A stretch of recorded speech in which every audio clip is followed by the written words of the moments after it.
Bismillahirrahmanirrahim. Assalamu alaikum wa rahmatullahi wa barakatuh. Subhanaka la ilma lana illa ma 'allamtana innaka antal alimul hakim wa 'indahu mafatihul ghaibi la ya'lamuha illa hu wa ya'lamu ma fil barri wal bahri wa ma tasqutu min waraqatin la ya'lamuha wa la habatin fi dhulumatil ardi wa la ratbin wa la yabisin illa fi kitabin mubin. Sadaqallahu al-azim. Dear brothers, sisters in Islam, I greet you all with the greetings of Jannah. Assalamu alaikum wa rahmatullahi wa barakatuh. I'm not sure if I'm late today, and there was a kind of mix-up, but alhamdulillah. And how many minutes I have? Lots of time, I guess. Lots of time. More than an hour. Well, okay, good. When Brother Kauthar asked me to do this public lecture, when he mentioned that it is about Ramadan, all the other masajids are at this time, they will be talking about, even today there's an event for after Maghrib about Mi'raj. But DIC is one step ahead. Alhamdulillah. So I felt that that's really good, because talking about Ramadan, remembering Ramadan, preparing ourselves for Ramadan is so important, which is in line with Sunnah of Sallallahu Alaihi Wasallam. Before Ramadan comes Sha'ban. Aisha radiallahu anha says that Sallallahu Alaihi Wasallam, Rasul Sallallahu Alaihi Wasallam will count the days in Sha'ban as if like no other months he would be counting, because he was looking forward for that Ramadan. And the moment the moon has been sighted, he will start fasting, and he will congratulate. He will give the glad tidings for his companions, saying that Atakum Shahur Ramadan al-Mubarak, the blessed, the greatest month has come upon you. And we'll talk about the virtues of that month. So in this speech, I was asked to talk about preparation of Ramadan according to Sunnah. So what I'm going to do is, inshallah, in the first part, to talk about how Sallallahu Alaihi Wasallam spent Ramadan. Because, dear brothers and sisters, Islam, regardless of how we feel, how low we feel, how discouraged we feel in a day, suddenly if somebody comes and talks about Sallallahu Alaihi Wasallam, if we hear anything about a life story of Sallallahu Alaihi Wasallam, that will motivate you to get up. Correct? Even if you are driving, if suddenly you get to hear about a song, a nasheed about Sallallahu Alaihi Wasallam, have you feel that how much it brings love towards you? I have told you many times in my khutbahs too, when I was visiting Sallallahu Alaihi Wasallam ziyarah, at that time, there was in front of me, this long lineup, there was a person in front of me. He felt like, for me, he looked like a fallah. Fallah means a farmer from a remote city in a certain country. He could not speak well, but all what he said was, he kept on saying, Sallallahu Alaihi Ya Rasulullah. There was another 1 hour to go. He was in that line, he was kept on saying, Sallallahu Alaihi Ya Rasulullah, as if that he's seeing Sallallahu Alaihi Wasallam. You can't see an educated, a PhD holder, engineer or doctor saying that word. How, from where that the love of Prophet came into his heart? From where that came from that? So, when we talk about Sallallahu Alaihi Wasallam, so in my first part, I would like to talk about how Sallallahu Alaihi Wasallam prepared and welcomed Ramadan. How was his day in Ramadan? What did he do? And then inshallah I'm going to talk about 6 things which Allah promises to believers in Ramadan. That we cannot say that we don't need that. We need that. So that to instill in your heart, if you really want those 6 things in your life, prepare for Ramadan. And in the end, I'm going to draw some lessons from Sallallahu Alaihi Wasallam's life, and then to about 4 or 5 lessons from Sallallahu Alaihi Wasallam's life, how he prepared for Ramadan, and to learn how we can adjust ourselves in our day-to-day life to prepare for Ramadan. So this is how I have structured my speech. Before I go into my speech, let me ask you one quick question. What was your best memorable Ramadan? Anybody can put their hands up and then let me know. Do you remember any of the Ramadan? Now you may be in your 20s or 30s or 40s or 50s or 60s, 70s. Throughout this year, you may be some of you may be fasting for almost 50 years or 40 years or 30 years. What is the most memorable Ramadan for you? Do you remember? Was it was it when you are young, or was it when you got married, after you had children, or towards the later part of your life? What is it? Can somebody tell me? If you can tell me why is it memorable to you? Any Ramadan, think of one Ramadan which is so special to you, you still remember, and tell me why is that?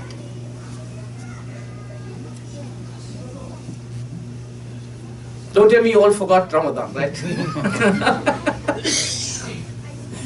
Anyone? Anything you did, anything special you did.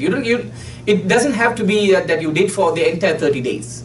It could be one thing you did in Ramadan that makes it memorable for you. Yes, brother.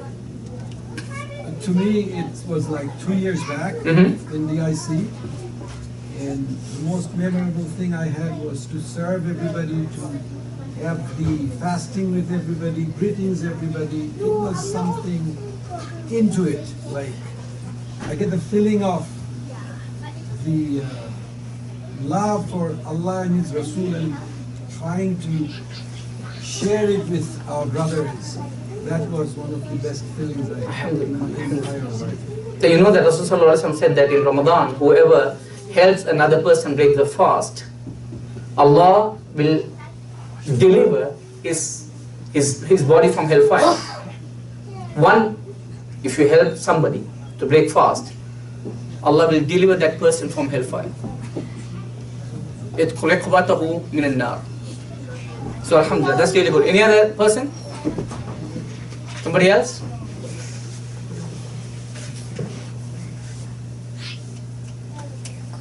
It could be that you completed 2 juzul, the two Quran, full Quran in Ramadan. One Ramadan you completed 2, more than, as in addition to the first juzu, first Quran you will complete.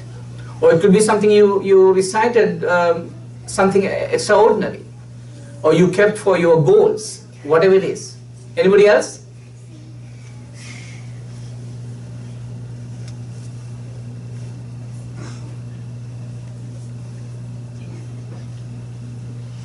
So do you remember last Ramadan? Yes, right? Yes. How many days was that fasting? 29 or 30? 30. 30, okay, good. Was it in the summer or winter? Winter. Okay. Summer. Okay. Long days, right? Where did you pray Taraweeh? DIC or somewhere else? Or didn't you pray Taraweeh at all? What did you eat for Sahar? Mostly rice. Mostly rice. Okay, so I mean, the point is, the reason I asked you that question is to recall your memories about Ramadan. It's one of the things we forget. After 1 year, it's been quite a long time, we forgot Ramadan. So to refresh your memories about Ramadan. That's exactly Sallallahu Alaihi Wasallam did. Sallallahu Alaihi Wasallam, now let me go to the first part. Sallallahu Alaihi Wasallam will look forward to Ramadan as if that it happened last week. Why is that he was so much looking forward to Ramadan? Number one, there was a personal reason. That's the month in which he saw Jibreel alayhi salam for the first time. He met Jibreel. He did not know what is that mission he is going to be assigned to, by whom, by Allah. He will go to Hira and he will cry and he will ask guidance from Allah. At that time, somebody is coming to say, Iqra, Iqra ya Muhammad. So he was looking forward to that personal experience. Because in Ramadan, he will meet Jibreel alayhi salam more than any other month.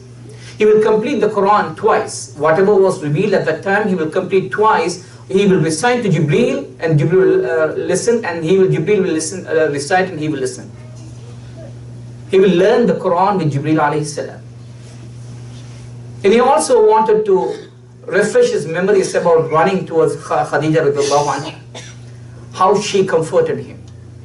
How she gave that full protection to him. How his family members gave the protection. So Ramadan was so special for Sallallahu Alaihi Wasallam.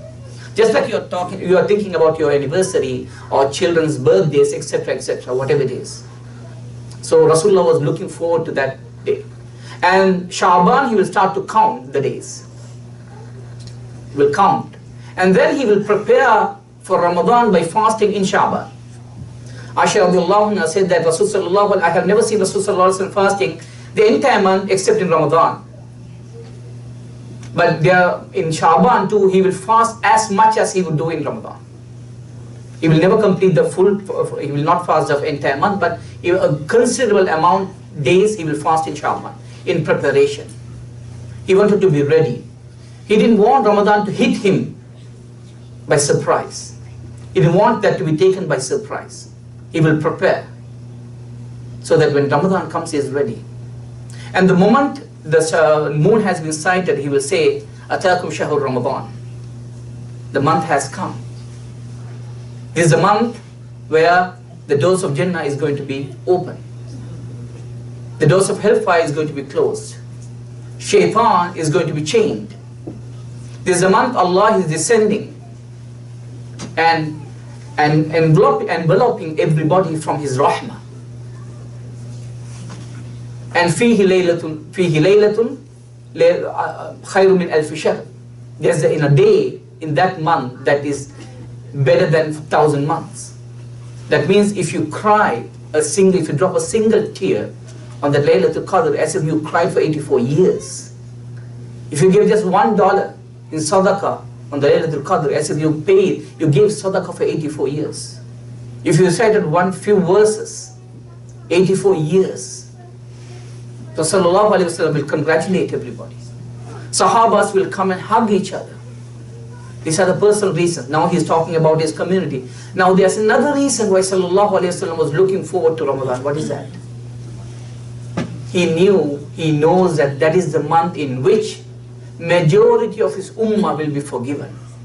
Majority of the ummah will be destined to go to Jannah. Because every night in Ramadan, Allah delivers scores of thousands of people from hellfire. وَذَلِكَ فِي كُلِّ لَيْلَةٍ. Every night. Every night. So Rasulullah was looking forward to that. He wants his ummah, he wants to be proud among all the prophets, saying that he has the largest ummah, the biggest army of ummah. It is true. It is true. People will come, I mean, even more than Musa alayhi salam, people will go to Jannah from Rasulullah's ummah. And so for that, he will always look forward to that. And his suhoor, on the first day and in the suhoor time, he will never miss suhoor. He says that that's the barakah, the time of barakah. That food itself, whatever we eat, is barakah. Because at the time, the barakah is descending. And how do you have suhoor? He will delay the suhoor until the fajr time. Why? He wanted to maximize the time in the last third of the night in prayers. Sometimes Sahabas will be wondering the way Sallallahu Alaihi Wasallam lead in the Qiyamul Layl, whether they will miss suhoor. He'll go on and on. The last 15-20 minutes he will do the suhoor. Because he wanted to make sure. And what did he eat for suhoor? He will eat, the best form of food he ate was dates. For us, dates is only for iftar. Rasulullah ate suhoor with dates. If he doesn't have any dates at home, mostly he likes to eat fresh dates. The one with the juice stuff. If there's no fresh dates, he will eat dry dates. If it is not there, he will drink water. Rasulullah sallallahu alaihi wasallam. Then he will fast. And after fasting, he will never miss Fajr Salah in Jama'ah. He will go there. He will pray. He said that that's the time Allah's protection comes. And he will say that whoever doesn't pray Fajr Salah in Jama'ah, if Allah has taken the protection out of him, I can't guarantee. And then he will pray. After prayers, he will stay in the masjid, supplicating to Allah for guidance, for victory, for help, for support. Because he knows that's the month a lot of victories will descend upon the Ummah. All our battles happen on that, many of the battles, the big battles, Tabuk and Badr happen in Ramadan. And then later in the part of Sallallahu Alaihi Wasallam, all the biggest battles we conquered in Ramadan. We did not skip fasting. Muslims, our forefathers, our predecessors were fasting. And then they were waging jihad. They were expanding. Islam was expanding. Mostly all these victories came in Ramadan. So he will keep on asking, supplicating until the forenoon. After the forenoon, he will pray duha prayers. And then he will have a small nap. And the day, again, it will go on. He will recite the Quran a lot. He will give sadaqah. The brothers and sisters in Sallallahu Alaihi Wasallam did not live in air-conditioned homes. Masjid Nabawi at that time didn't have a roof. If there's rain or mud or anything, when Sallallahu Alaihi Wasallam will go for sujood, when he gets up, there will be mud there. Just because of mud, he won't do quick sujoods. He will stay in the sujood for a very long time. And then he will, after duha, he will go and he will consult people, or he will counsel people. He will go and meet with people, scorching heat. Iftar is the time he will fast in the iftar. The moment the Maghrib Adhan comes, Rasulullah will advise people to fast in the hasten the iftar. And before iftar, he will ask quite a lot of dua. That's a time, da'watun, la turad. Allah has a time given in Ramadan, a time where your prayers will never be ignored. Everything will be accepted. And then when he goes after iftar, after Maghrib, he will go into again consults with the Sahabas and starts his Qiyamul Layl program. The long prayers. And every time he will include his family. He will wake them up and say that Allah's barakah is coming, get up and pray. And he will, in the last 10 days, he will engage, intensify his worships. He will engage in more prayers. Sallallahu Alaihi Wasallam.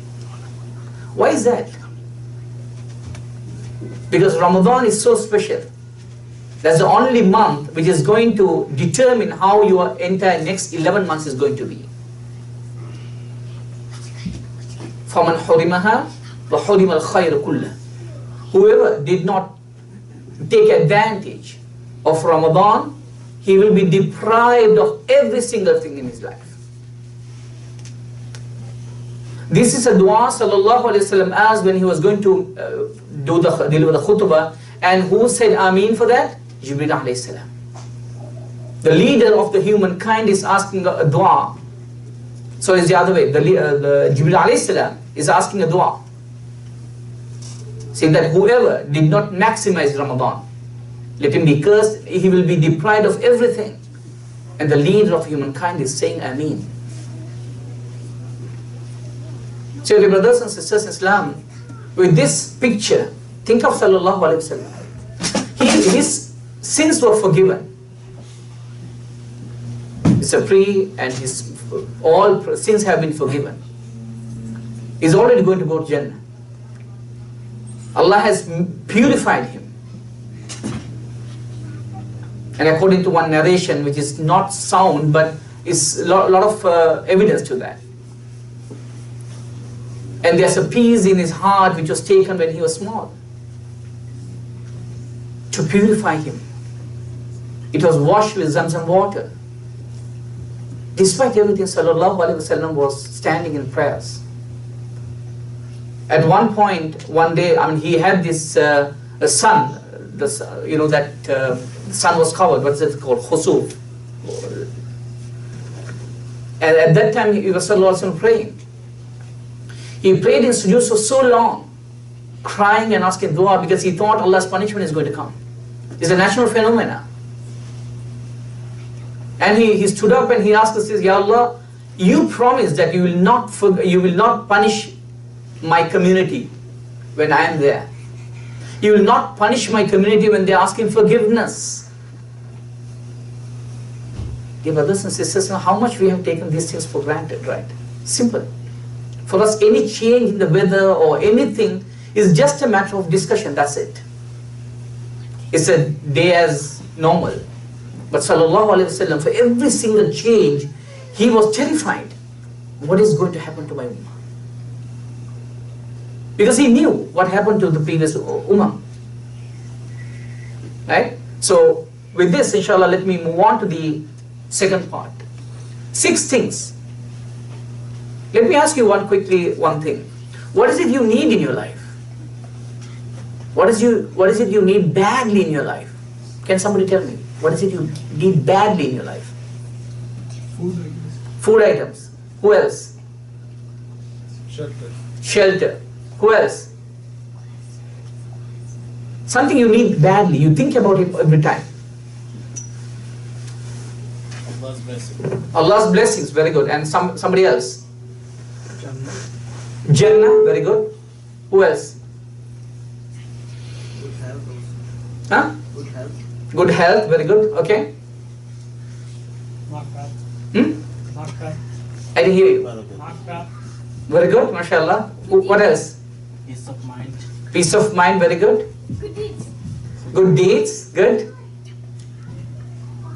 So brothers and sisters, Islam, there are 6 things. Nazat. Nazat means what? Saved from hellfire. Najat, yes, Najat will very good, mashallah. 6 things we always need in our life. We cannot say we don't need that. It's so essential to our life as Muslims, as human beings. Our entire worship, our entire creation has been revolving around those 6 things. Allah promises all 6 things in Ramadan. Every 6 things. Number 1, maghfiratun likulli dhanbin. Forgiveness for all your sins which you committed until that point. Be it the small sins, be it that you've beaten up somebody, be it that you were jealous about somebody, or maybe you were angry about somebody, or you thought about that person very, like demeaning way, or be it that you committed a big crime, vile crime, which you cannot tell others, not even your wife, what you did. Be it something you created a big fitna in your community, in your family. Be it something very big that you ate from haram. Whatever the sin, in whichever the scale is, for the entire life, maghfiratun likulli dhanbin. Every sin, it will be polished, clean in Ramadan. Sallallahu Alaihi Wasallam said what? غَفْرَ لَهُ مَا تَقَدَّمَ مِنْ ذَنْبِهِ. 3 times he said, مَنْ صَامَ رَمَضَانَ إِيمَانًا وَاحْتِسَابًا غُفِرَ لَهُ مَا تَقَدَّمَ مِنْ ذَنْبِهِ. مَنْ قَامَ رَمَضَانَ إِيمَانًا وَاحْتِسَابًا غُفِرَ له ما تقدم من ذنبه. من قام ليلة القدر إيمانا واحتسابا غفر له ما تقدم من ذنبه. 3 times. 3 different ways. Whoever fasts the days of Ramadan, all his previous sins will be forgiven. Everything. No exception. Whoever prays in the night, in the nights of Ramadan, all his sins will be forgiven. And whoever stand in prayers in the day and the night of Laylatul Qadr, all his sins will be forgiven. Who says we don't need that? It's like a jackpot. That's a day. That's Ramadan gives everything. Full bonus, you come, gets everything. Second, Edkur Riqabi minan nar.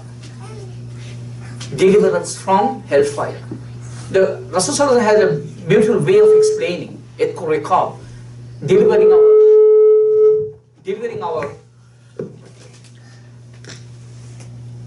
Saving our neck from hellfire.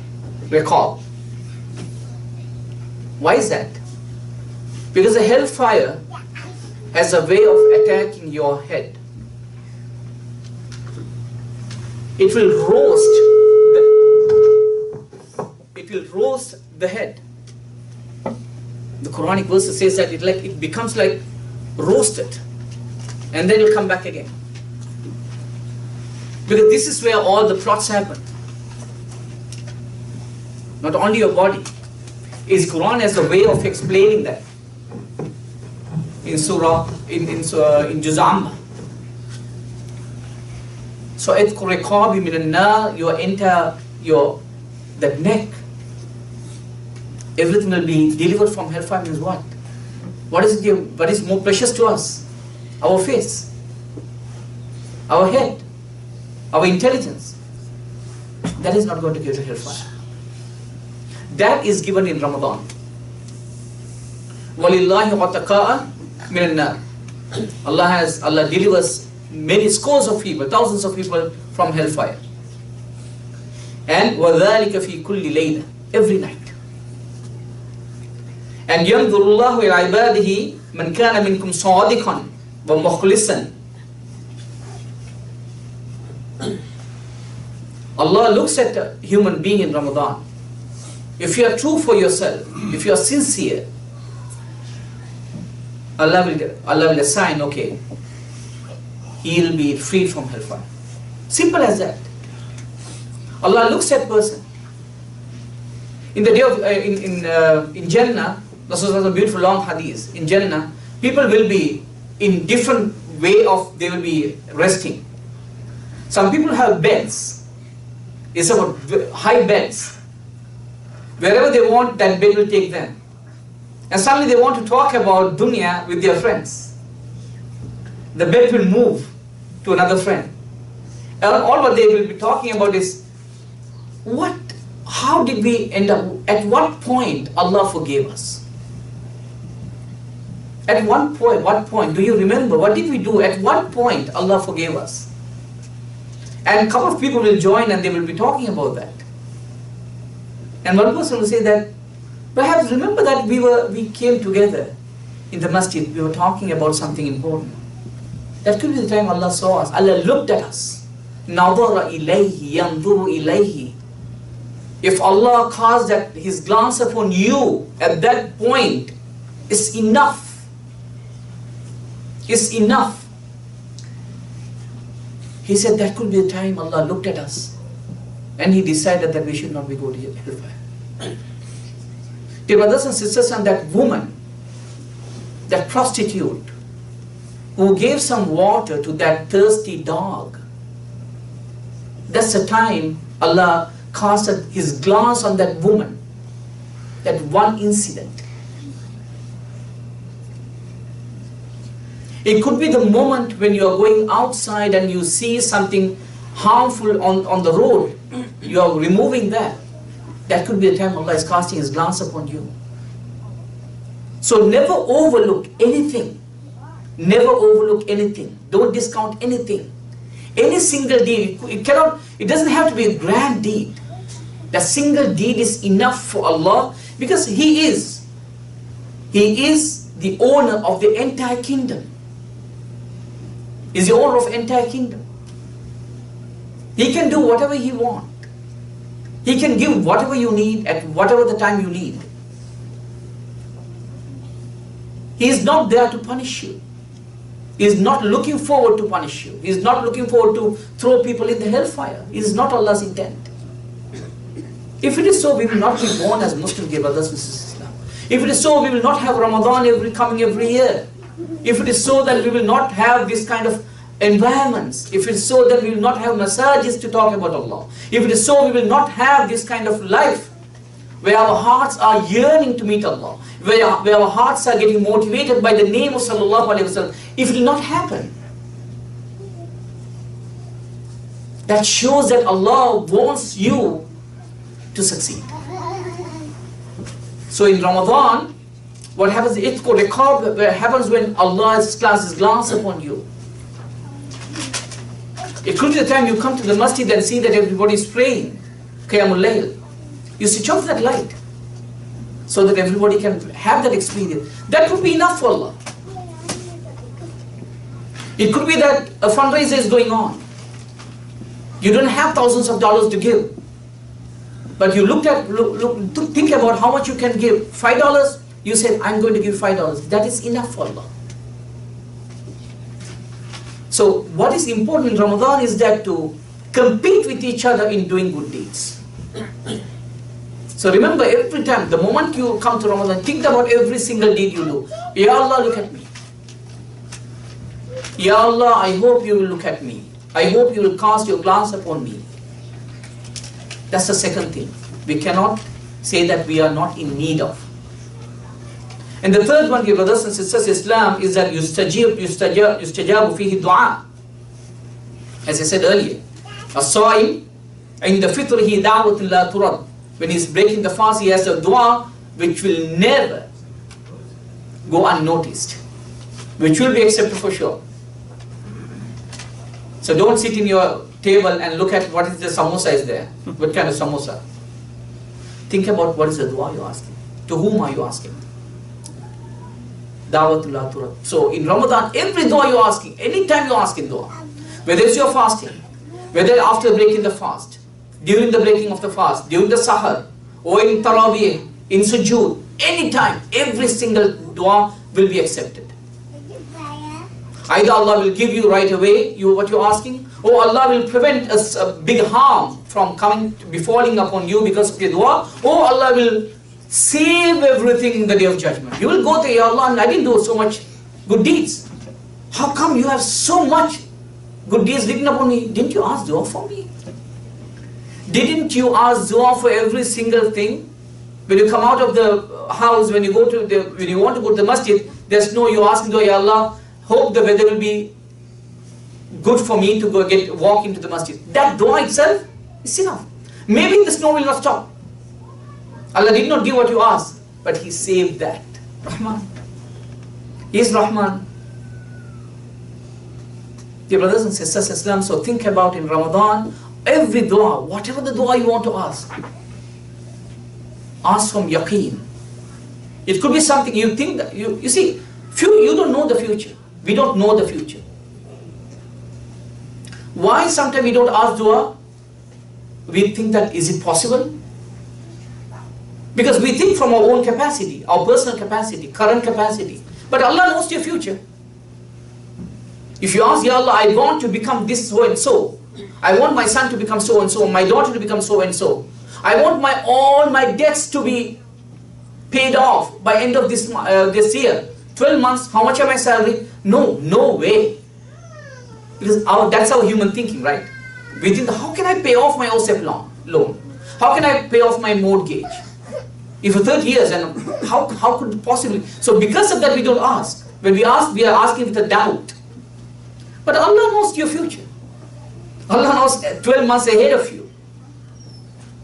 When we ask from conviction, Allah makes us to fulfill that. Allah creates fulfilling situations, circumstances for us. And number 4, okay, do you remember all 3? What is the first one? Forgiveness. Forgiveness, very good. Number 2, forgiveness from all sins, not just every single thing. What's the second one? Deliverance from hellfire, very good. And the third one, that's easy. Rahmat. No, the dua, they ask acceptance of dua. Okay. And the third one, fourth one, mashallah. Fourth one is the kunuzun lil hasanat. This again is specifically for Ramadan. It's like a treasure trove of good deeds, rewards. Treasure trove. It's a treasure. You know, we read about stories. Suddenly we go into a cave and suddenly they see all sort of treasures in one place. Ramadan is like that. If you do a single deed, you kissed your daughter's forehead. A single deed. In Ramadan, it will be like you did a fard. A khisal is equal kaman kana adda faridatan fi ghayrihi or fi sibahu. Kissing the forehead, giving something to her, helping your wife. These are some regular things we do. But in Ramadan, when you do that, it will be like you are doing a fard. And if you do a fard, what will happen to your fard? it will be as if you did 70 fara'id in other months, 70. And in another hadith, 72, 700,000. This is only for your amal. Only for your amal. It's not for Ramadan though. Kunuzum min al-hasanat, the number 4th is that all the good deeds you do in Ramadan except the fasting itself. For fasting itself, it is, we can fathom. That's why Allah says, Sawmu li wa ana ajzi bihi. There's no count for Ramadan, fasting. One day of fasting, there's no count. That is, he says, he is fasting for me, I will give the reward. This is separate from that fasting itself. All your deeds, just deeds. Getting off of prayers, doing the Fajr, reciting the Quran. One verse, one harf is already equal to 770 or 700,000. It depends on your intention. So kunuzun min al-hasanat. So in Ramadan, the more you do, the extraordinary you will get. And number 5 is Laylatul Qadr. That is a special gift given to this ummah. When one of the Sahabis came and asked, Ya Rasulullah, when Sallallahu asked that my ummah is going to live for how many years? Maximum 80-90 years. But the previous prophets, ummah, they lived for how many years? Nuh alayhi salam himself lived for 950 years.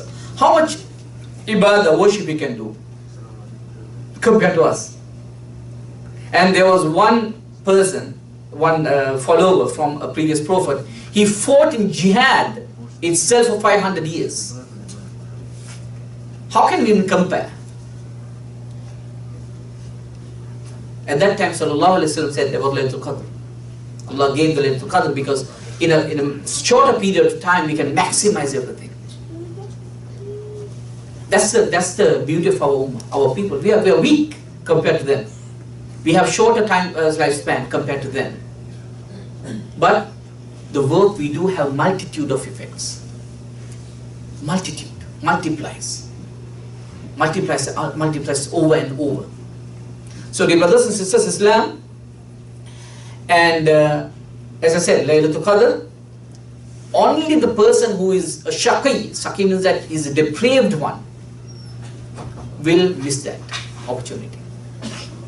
And number 6, the last one, Farhatullahi li'ibadihi. Allah is pleased with you. Allah is happy about you. Allah will say to His angels, Ya malaikati,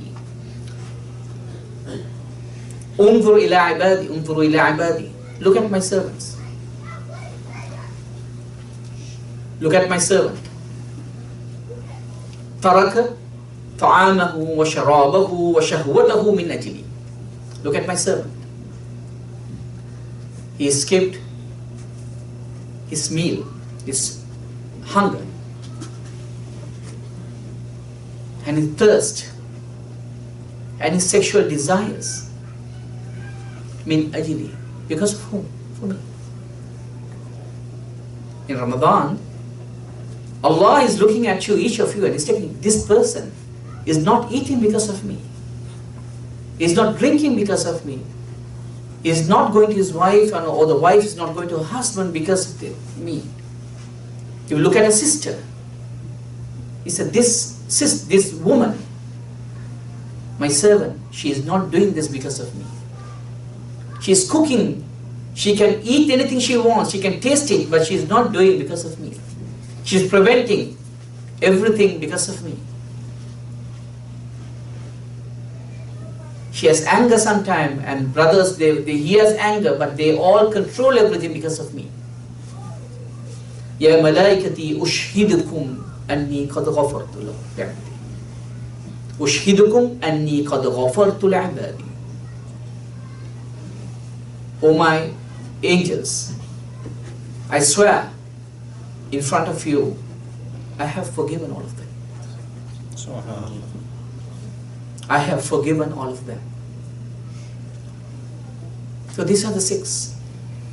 Do you think that we can get all these 6 things in 1 month?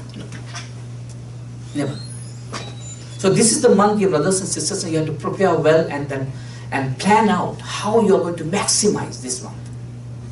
Inshallah, exactly within 5 weeks, according to North American ISNA, it's not ISNA, the FCNA, Fiqh Council of North America, it will be May 6th.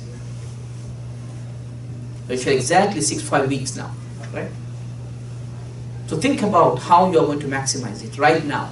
Plan for it. Dear brothers and sisters, Islam, let me, based on what we learned about Sallallahu Alaihi Wasallam's life, let me quickly draw 4 lessons, and then we will use it to plan out our days. It could be something because it could be related to some of the mistakes we do in Ramadan. I will quickly go over because we don't have a lot of time. Okay, great. One is, when you look at Sallallahu Alaihi Wasallam's, the way he spent Ramadan, there are 4 lessons. There are many lessons. I have taken only 4, which is relevant to us. Number 1, simplicity. Very simple. His iftar was not grand. His suhoor was not grand. Right? Very simplicity. Second, purposeful. He knew Ramadan is coming. He will prepare for that. He will go into Ramadan with a clear purpose. He knew what he is going to ask from Allah. He knew how he is going to spend the Ramadan. His entire day is planned. Entire 30 days is planned. Third one is that hard work. He is active and hard work. He was not slacking off. Sallallahu Alaihi Wasallam. He was not lazy. Why? Because they waged war in jihad. For us, going and working for 8 hours is hard. Going from here to East York to downtown is hard. Jihad in the scorching heat. You know, jihad is not 8 hours jihad, right? You know that. It will go on for days sometimes. Oh yes, you have the day of time, break time. 12 o'clock we'll finish the jihad and then we'll come back after a break, 1 hour. No. And the fourth one is inclusive approach. Every time in Ramadan, he always cared for his ummah and for his family. They were part of that. He did not go on his own to pray Qiyam. He did not go on his own to do jihad. He woke his families, his wives, because he wanted them to experience the same like he is doing Ramadan. He knows that Ramadan is, a person cannot live without it. Cannot just let it pass. This is the day of judgment. The husband is not going to Allah and say, you know, because of me, my wife could not do all the ibadah. So based on these 4 principles we learn from Sallallahu Alaihi Wasallam's life, let me quickly think about our own Ramadan. How we are going to plan. Number 1 is the simplicity. Dear brothers and sisters, Islam, I know sometimes this kind of advice will hurt you, but I have to tell you, do not waste your time in food shopping. Do not waste your time. I know the Marhaba market, what's that, the supermarket, not Marhaba and Sarkar, that is here. So don't spend your time, a lot of time in Sarkar, in Ramadan. I'm sorry. Is that what I'm saying is that plan out. Go before Ramadan, stock it up. Ramadan is not a month to spend time looking what to eat. Sisters, that's not the time for you to go on the internet and find out what I'm going to prepare for iftar. Don't spend your time there. It's not for time for Facebook. All your ibadah, let it be here. Don't post anything on Facebook. Today I did 20 years of 20 rakats of Qiyamul Layl. Gone. Nothing. You're not going to get anything. You said, okay, you got 50 likes. Allah, you go to Allah. You say, why? No, I prayed 20 rakah. But you already got likes in the dunya. So why do you expect anything from me? Just go away. So make sure that Ramadan is not spent on trivial things. Yes, we need food. But Rasulullah's life is simple. Nobody dies from Ramadan. Nobody dies from Ramadan. If you have anybody who died because of Ramadan not eating Samosa? Let me know. Or rather, it is by eating samosa after Ramadan, they get a heart attack. No, just samosa is a simple example. I'm talking about many other things. Our culture is built on food. So try to, this Ramadan, make it simple. Make it easy for sisters, your wives, your mothers. Don't expect them to spend hours and hours in the kitchen while you can, to support you to go to masjid. You're not going to get a lot of rewards. If you can help them, Allah will give all these collective rewards for you as well as them. So this is something you have to deal with. You know, we all come from patriarchal culture. I also come from patriarchal culture. Alhamdulillah, 5 years ago, I changed my entire way of looking at Ramadan. Ours is a simple Ramadan at our home. Our wife, I mean, we plan, exactly, simple plan. Because Ramadan is for worship. Ramadan is for reading the Quran. Ramadan is for reading the books, learn about Islam. Ramadan is for family time. To come together, talk about our issues, talk about our things, talk about our aspirations. Quality time, spending family quality time. Not in the kitchen, in the living room. On that note, if you can, do something. If there's a place in your home to keep musalla, sajjada, ready, keep it the entire 30 days. Don't take it out when you're praying. That will remind people this is Ramadan. At least when they are tired, they can sit in the sajjada and do some dhikr. Keep few sajjada. It's like a prayer room. Not only the masjid, you are coming inside the home to make a prayer. I remember a king in Saudi Arabia. I heard his King Faisal. I don't know a lot of evidence for it, but this is I heard about his life. He is such a pious person. In his palace, he had one room closed, only he can open. It is the most simple room in his entire palace. It's like it's a mismatch. In the room, there's no tiles, just sand. The floor is just sand. He had a very old sajjada, very old clothing. Old in the sense that clean clothing, but old is not luxury. Except the Quran, nothing else was in that room. No distraction. And he will go into that room to pray. The king, may Allah have mercy on his soul. Ameen. King Faisal made such a big change in the entire world history in Saudi Arabia and the world as a single king, not like others. Where did he draw that spirituality from? He knows when to go in seclusion to connect with Allah. So if you can, create a space where no computers, no TVs, nothing. One of the things we do as a family is that we switch off our TV for 30 days. That's something I learned from my father. When you're very small, he will switch off. He says Shaitan is Shaitan's box. That's why he used to say that. He switched off that. It was heartbreaking for us. We were like dying. No TV for 30 days. He did that. Alhamdulillah, when I grew up, when I got married, when I have children, we do the same thing in our home. Children also got used to that. No TV, nothing. That's a time. Keep anything ready. Keep that. This first thing, simplicity. Number two is the purposeful. Purposeful is that you have to go into Ramadan with a plan, dear brothers and sisters. Don't let it hit you. Don't let it come to you as a surprise. Write down as a family what are your goals. What are the 3 things you want to achieve? What are the 3 things you want to get rid of? 3 things is enough. Just 3 things. Think about your life. Write down for your own self. What are the 3 bad habits you want to get rid of? Write down. Don't keep it in your mind. Write down somewhere. What are the 3 things you want to develop or increase in your life? Is it the Fajr prayers? Is it that? Is it this? Anything? Or reading the Quran? And then 3 things you want, the goals of Ramadan. What is it you want to? Where do you want to see yourself at the end of 30 days? If you want to deliver from hell, to get yourself delivered from hellfire, what is it you need to do? So think about that in a purposeful way. And not only that, now you have the goals, and set up another one called evaluation. Every night before going to sleep, think about, check off. A calendar, small calendar. Did I pray in Fajr? Did I pray in Fajr? Did I pray Isha in Jama'ah?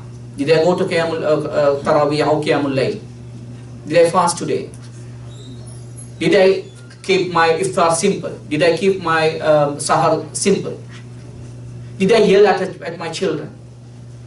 Or did I ask my wife, did I give a lot of work for my wife? Oh, why did I make my husband's life very difficult today? By demanding something, asking him to go to shopping. So all these things, just write down everything you are happening and then check off. It's not going to be a perfect one.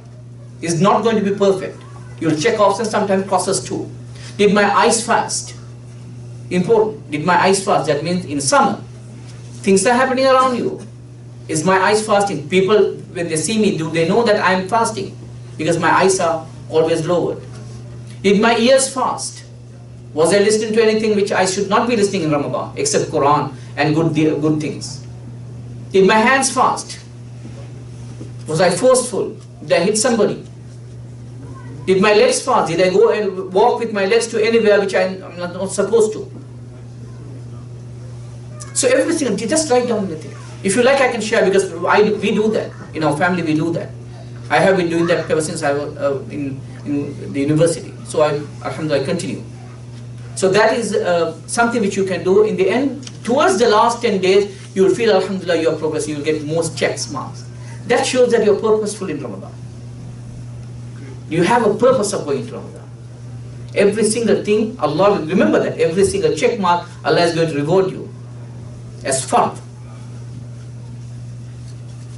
Or else, what we can do is from DIC, we can develop a timetable like that, evaluation, share with all of you. And we will keep some blank spaces, because some things are specific to you. You can write down things on your own. What are things you want to develop? What are things you want to track? And Rasulullah was hardworking and active. So make sure that you are very active. If you want to have a sleep, have a sleep. Have a nap at one point so that you will get your energy back. And healthy eating. Doing some light exercise. Everything. Keep Ramadan. Don't start Ramadan with a bang on the first 2-3 days and then go all the way until... Don't let it happen. See that how you can continue. Rasulullah says, "Ahabul amali adwamuha wa in qal." The best deed for Allah is the one which is done consistently, even though they are small. If you can't stay for 20 rakah, whatever it is you can continue to do that. One day 36 rakah and suddenly it drops to 4 and then 2 and then 0. Don't let it happen, just consistently. So hard work and active. Always show yourself as active. And finally, inclusive approach I already mentioned. Make sure whatever you do, your family is involved. Your children are involved. Talk to them about Ramadan. Instill the love you have for Ramadan in your children. Your brothers and sisters don't take it very, very seriously. I hear a lot of complaints from parents talking about their children. When you die, nobody's there to guide them. If you want your legacy to continue, train your children. Talk to them. Whether they listen or not, talk to them. Good words will never go unnoticed. They will never go waste. Keep on talking. I remember this small, simple lesson. When my son was very small, we were in Bahrain. I wanted to enroll him in a school, Islamic school. So myself and my wife went. I could not go because they are all teachers. So I was waiting outside. My wife went inside and children were playing. And the Quran was being recited in the radio, in the tape. You know, they had the tapes those days. Yes, I'm that old. I have seen the tapes.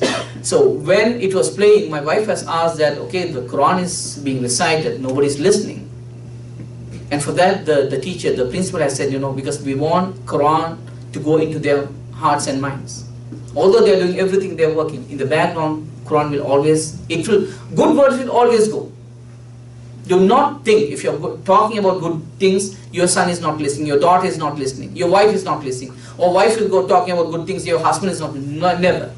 Every good deed will come to your heart. Our entire environment will be shahid.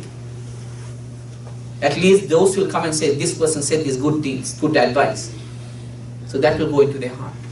So dear brothers and sisters, Islam, these are the four things. One is simplicity, and the second one is that purposeful, have a plan.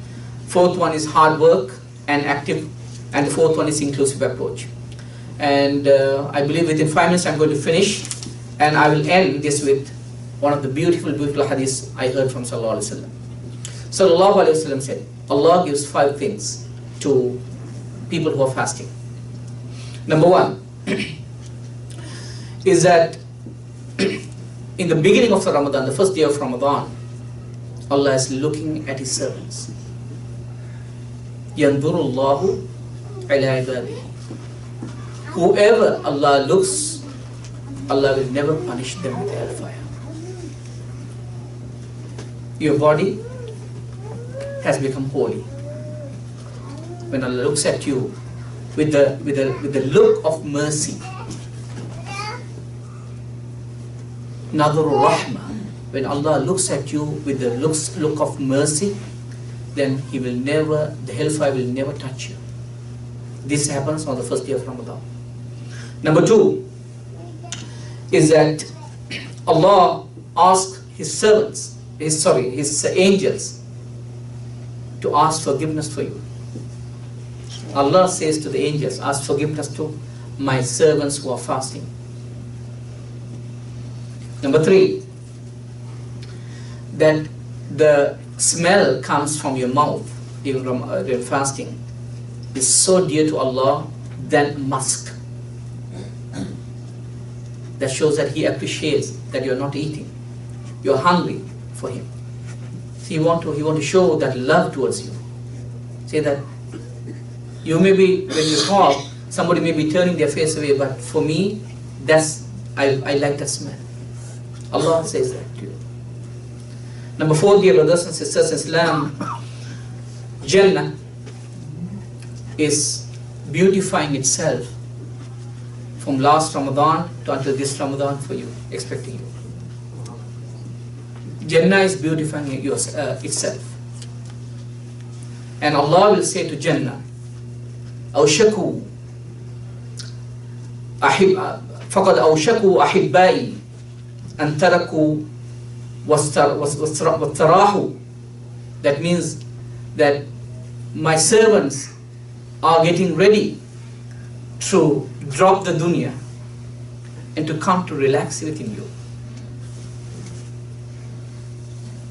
That's a relax. That's the actual rest.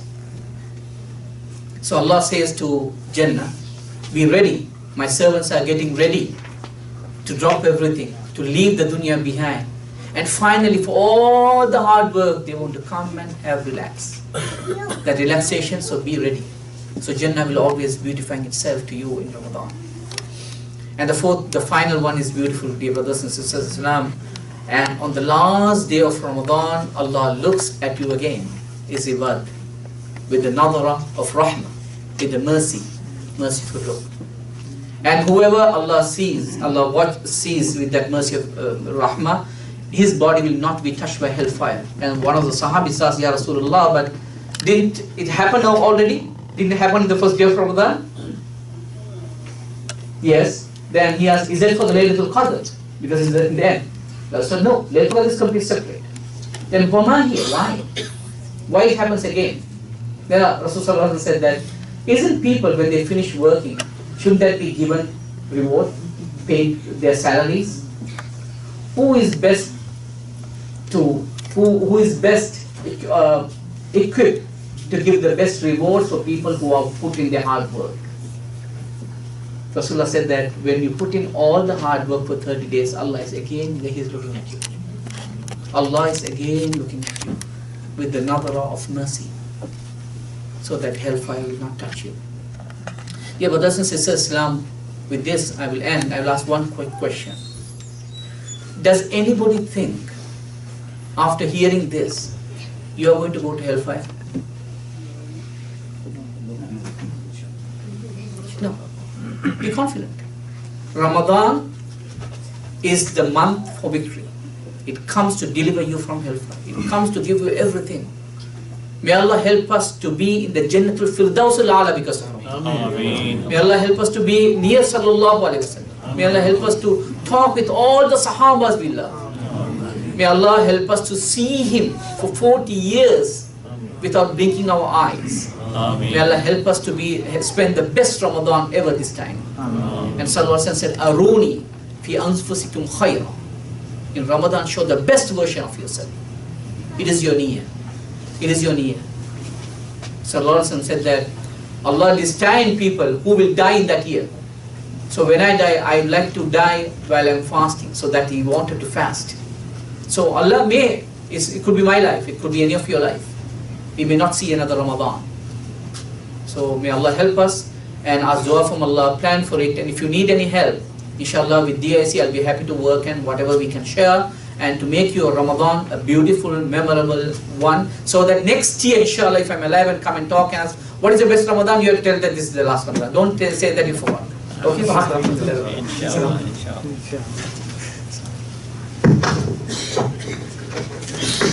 Brother Irshad Osman, that was a really wonderful speech, and Alhamdulillah, he gave everything, direction, and also he summarized his speeches, what I was thinking to do, but Alhamdulillah, he did by himself.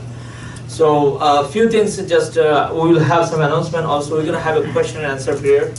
Also, I think if we all are agree, we can have our refreshment here before the Maghrib. Maghrib is about 7:50, 44.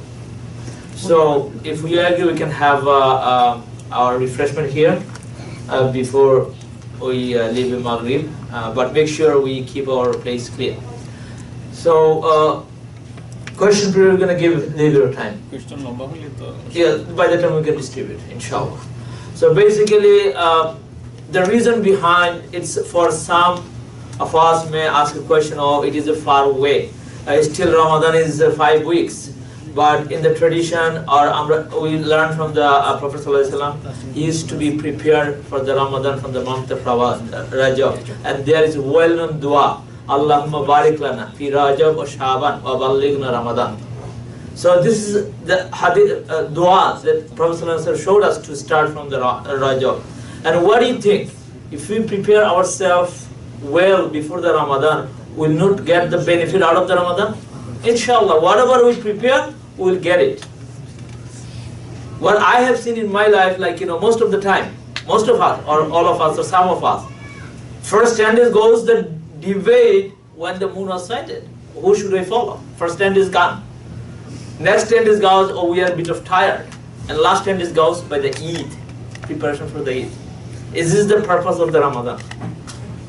My brother and sister, let's make us dua for each other, so that we can get most out of this Ramadan.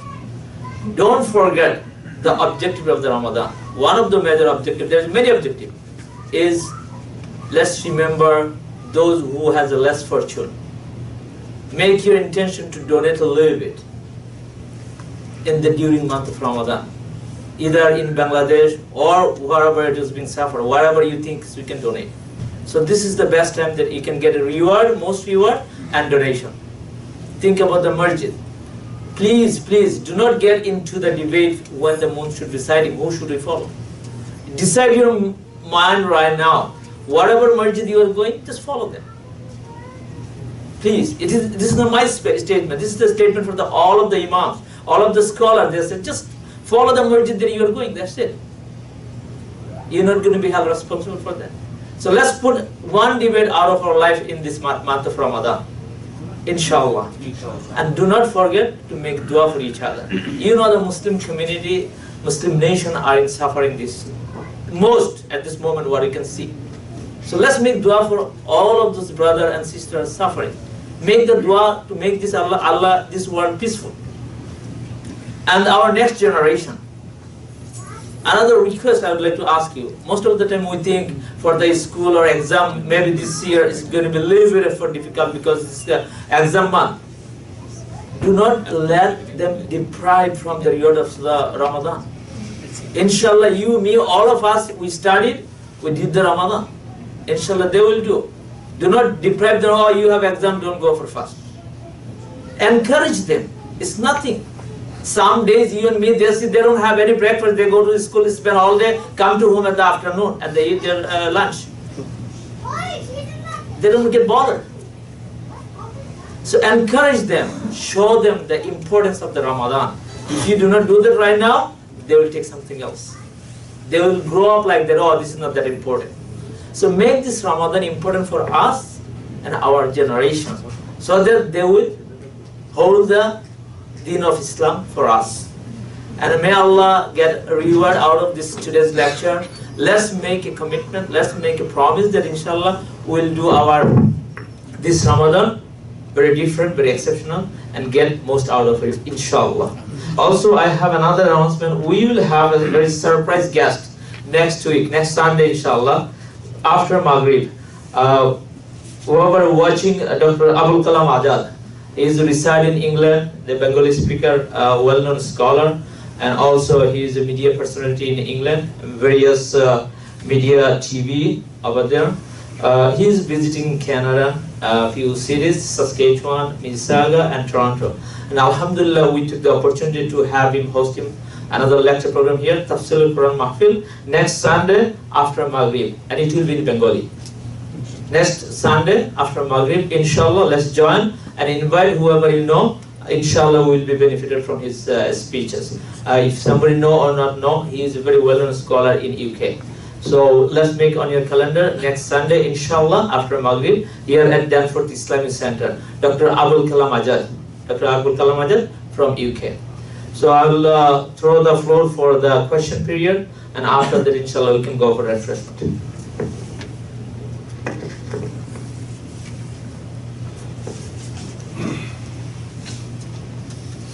Yes, brother. Two questions.